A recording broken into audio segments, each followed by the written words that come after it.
Now I'm going to bring up Courtney Craggett, who is a fiction PhD student here at UNT, to introduce Claire Vaye Watkins. Thank you, everybody.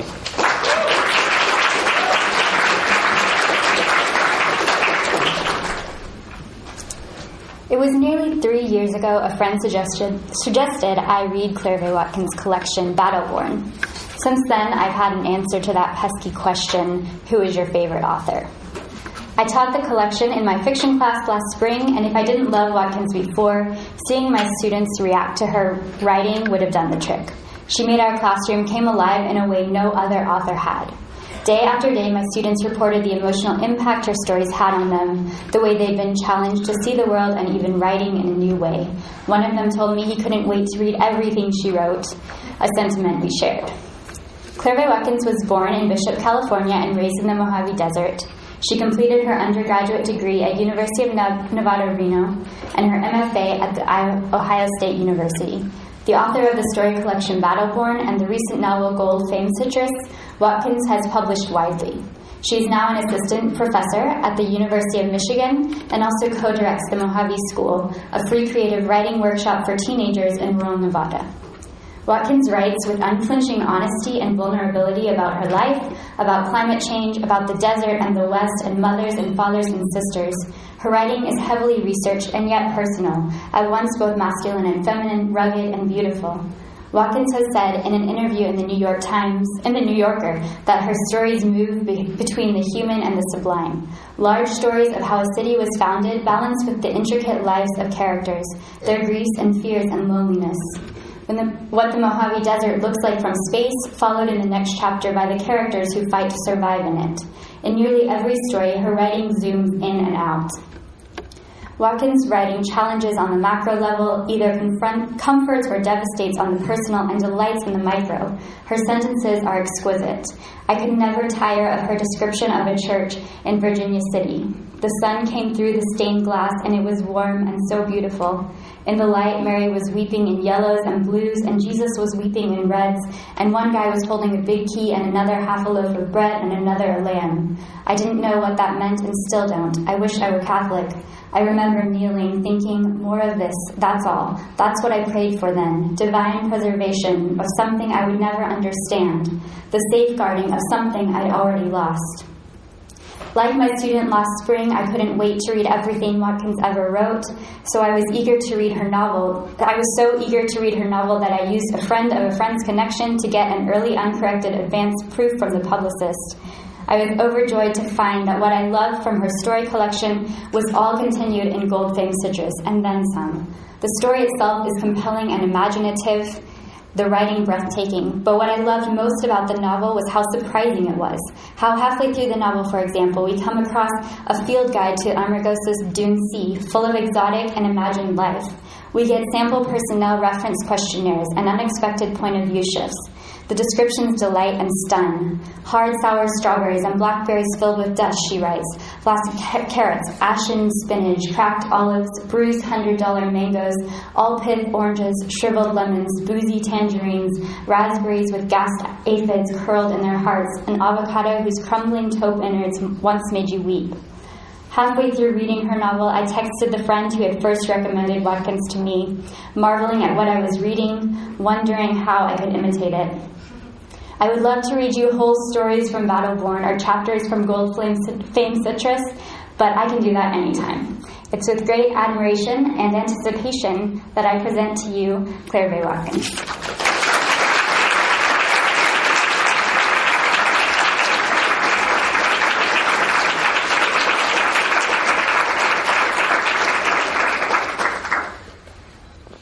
Wow.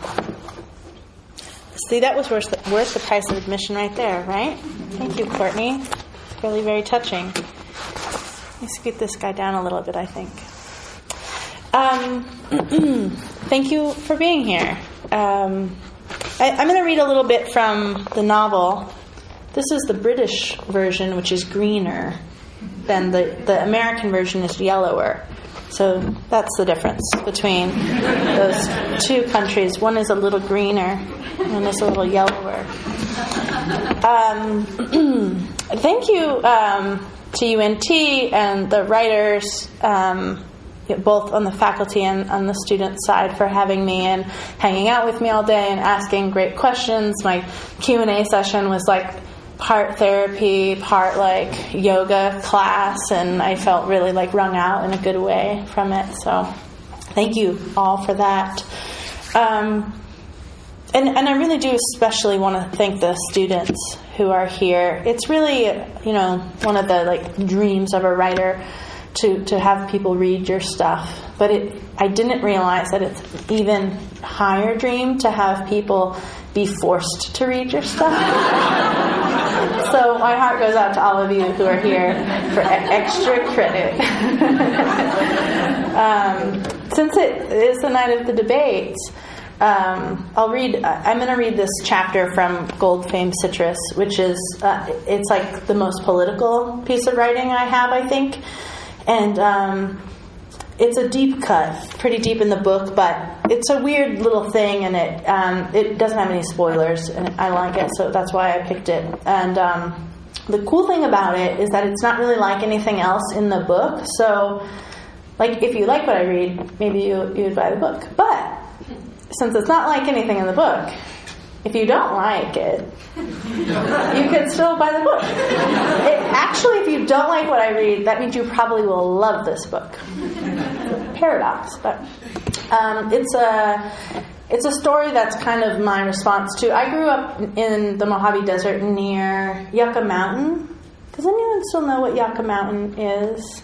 Okay, so Yucca Mountain is probably the place where our nation will eventually put all of our nuclear waste.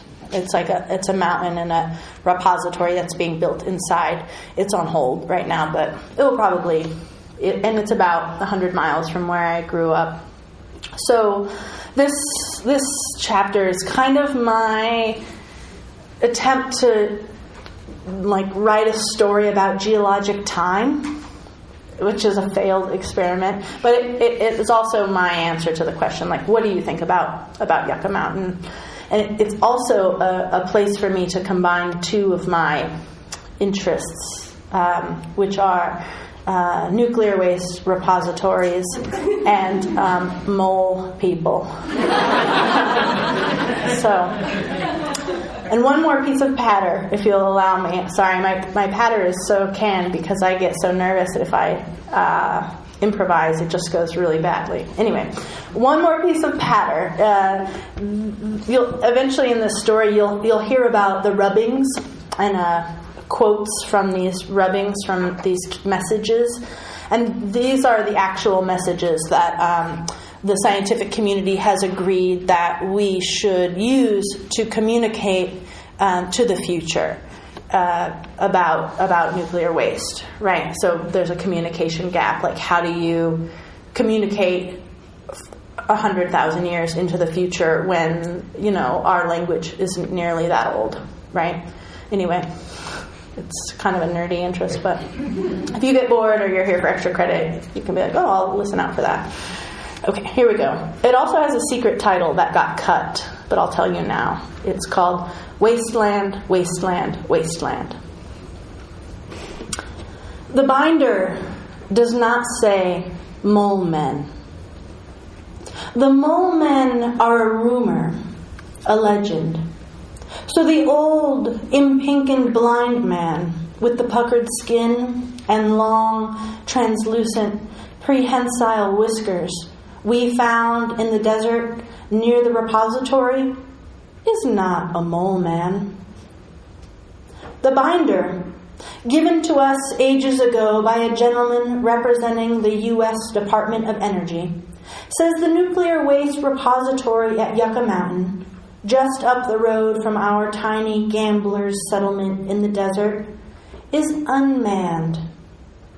The binder, which we stored until now as directed on the wall of the county commissioner's office in a glass-faced case with a tiny hammer dangling from it, says the repository is unmanned, that the silent white bullet trains disappearing into the mountain and reappearing out the other side, empty, carry only casks, we read caskets, of spent fuel rods and pellets and are unloaded by a gleaming robotic arm.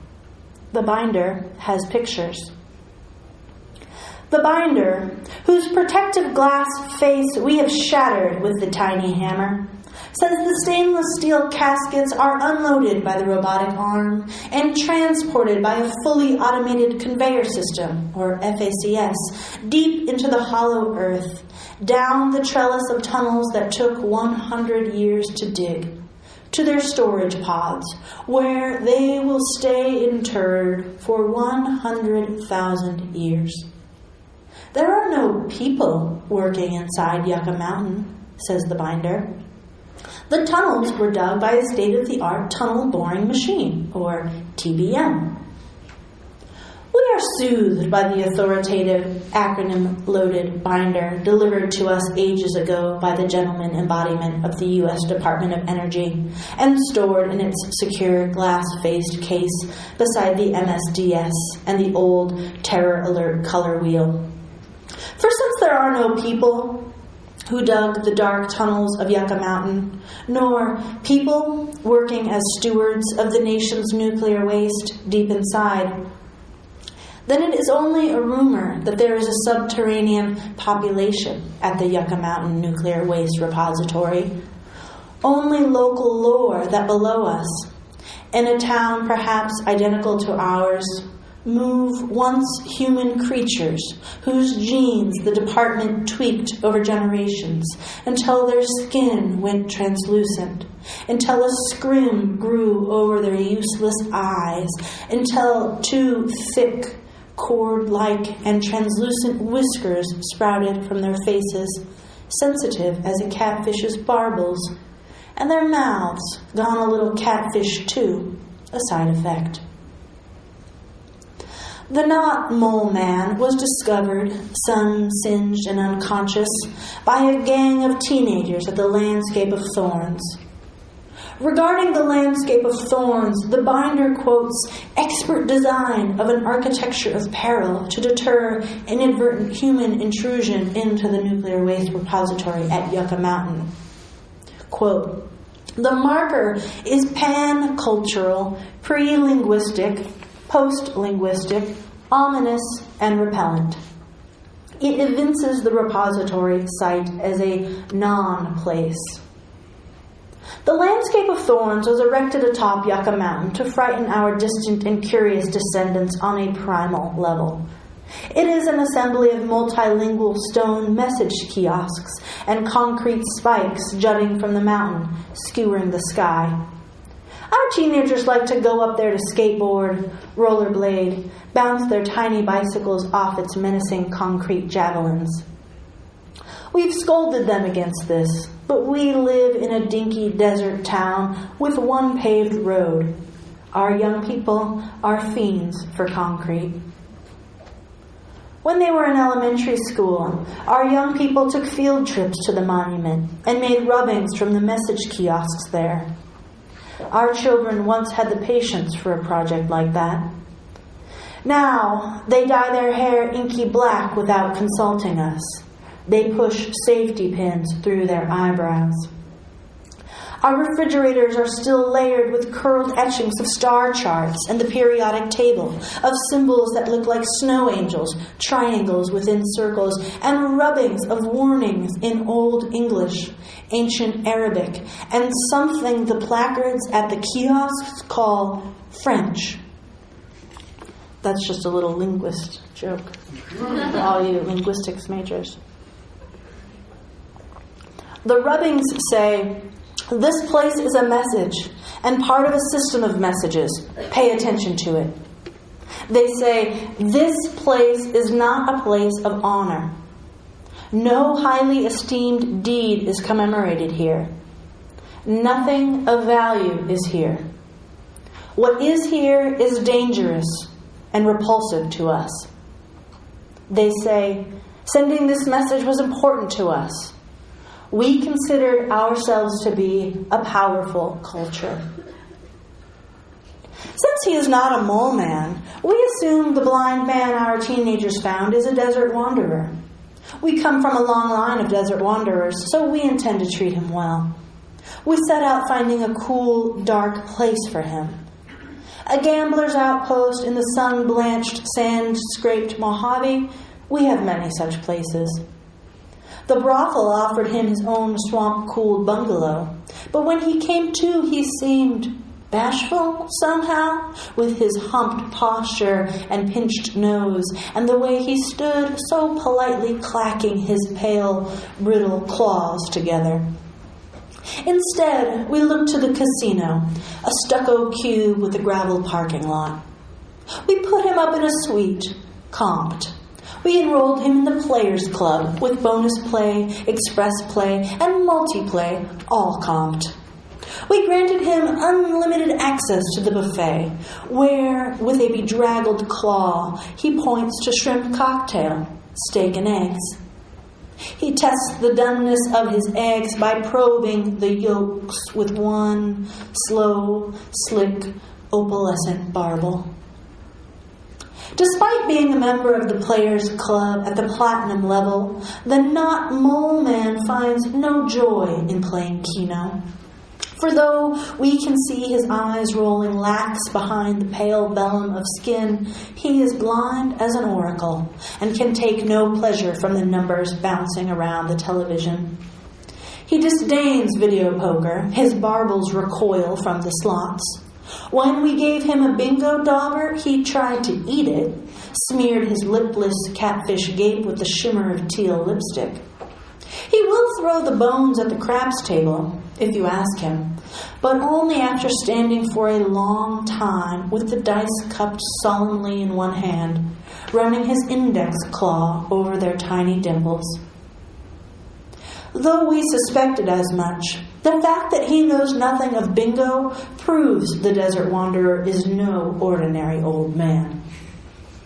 And though it says nothing of mole men, the binder given to us by the freckled personification of the long arm of the U.S. Department of Energy, which we have retrieved from its shattered glass case, says there may be, quote, contaminants. If a contaminant should enter the community, says the binder, you must quarantine it. Call this number, says the binder. If you cannot quarantine the contaminant, says the binder, kill it. The danger is in a particular location, say the rubbings. It increases toward a center. The center of danger is here, of a particular size and shape, and below us. Apparently, and according to the binder, we are the first line of defense against a threat that does not exist. Quarantine can be tricky here. Ours is a town where tourists stop on their way somewhere else. Ours is a way station where visitors dock in the dark and then, in the hammering sun of morning, look around them at the burnt husks of muscle cars, at the dented trailers welded together, and say, who lives here? They move on to the national park, the Sin City. We become a story they will tell, the freaks in the desert, the mutants at the mountain, the wasteland. 3 times a day, the bullet trains spirit into the earth and out again without a sound.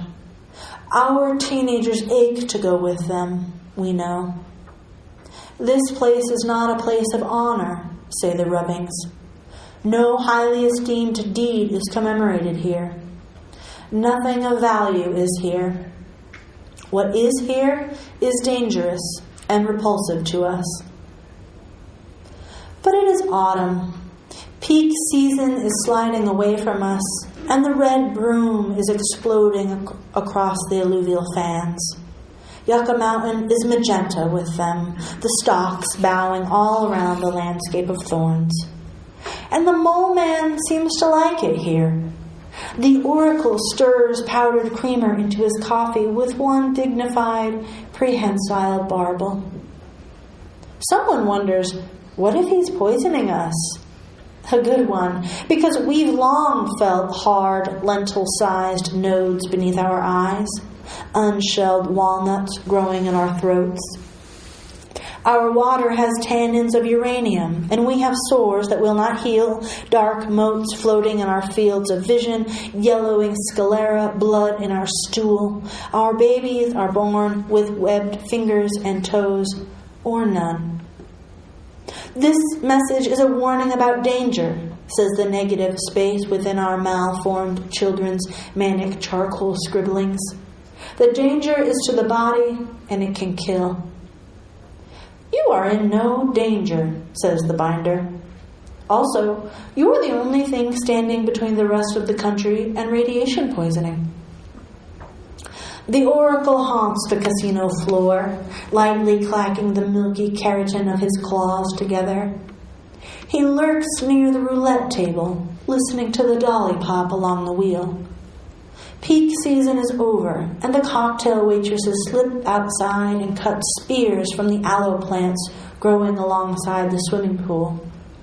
In the sports book, they sit him in a plush maroon chair and glide the slime over his burnt skin. In the buffet, the mole man gums his flaccid steak with his downturned catfish maw.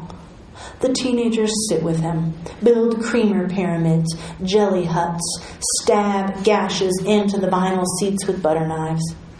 Sometimes they bring maps. Tenderly, they trace the mole man's barbels along the interstate. Blow this popsicle stand, they say. Kill it, says the binder. But there is something of us in the mole man. Bonus play, express play, and multiplay are lost on him, and truth be told, they are lost on us too. The white bullet trains come in and out thrice daily, soundless, only a slight pressing and unpressing of the air. One day the repository will be filled, and it will be sealed, and it will stay that way for 100,000 years, says the binder. One day all the toxic pellets we fear will be stuffed safely inside the mountain. The mountain will be sealed, and it will remain sealed through flash floods and ceaseless corrosion and the itchy trigger finger of tectonics. The binder says all this, and we believe it, even though the trains that move through town so silently you cannot hear but only feel them, those beautiful, soundless white bullets, they run on the throbbing rods they ferry. We considered ourselves to be a powerful culture. We have questions the binder cannot answer. Is a mole man not a man? How many times did the U.S. Department of Energy say wasteland before this became one? How many times will they chant unpopulated before we disappear? What utterance will emerge from history's longest game of telephone? Why, of all the rubbings curling on all the refrigerators, all the etchings in all the message kiosks, in all the desert repositories of this nation, do none say, "We are sorry"? The oracle does not speak, and we are glad. We could not bear to hear what he might say. Instead, we put our ears to the dirt at dawn. We can, maybe, hear a steady rock scrape a mile below. There are somethings, moving through the trellis of tunnels under us, tending the pods of stainless steel caskets, inside the caskets rods, inside the rods pellets throbbing like glowworm larvae, though we've never seen the glow and never will, promises the binder. We take our iodine tablets. At night, if we lie still, we can feel the silent white bullet trains moving through us. We have the number to call, but we have long been unable to discern the poisoned from the yet to be poisoned. Peak season is over. Cold is coming to the desert, and there are things we want to see. The ground crunchy with frost. The dog's water bowl froze over. The Joshua trees along the highway decorated for Christmas, the red and green garlands winking in the sun, tinsel swaying in the breeze of the bullet trains. Soon, the burros will eat the tinsel, and for weeks the good-natured BLM boys will spot strands of it glinting in their dung, and we want to be here for that. We want to be here for the one day of snow, when our teenagers run outside in their pajamas to scrape the fine white dusting from the surfaces before it melts. Their flaxen roots grown out now, their eyebrows throbbing and infected. With their webbed fingers, they press an entire car's worth into one hard, divine, infinite snowball. Thank you.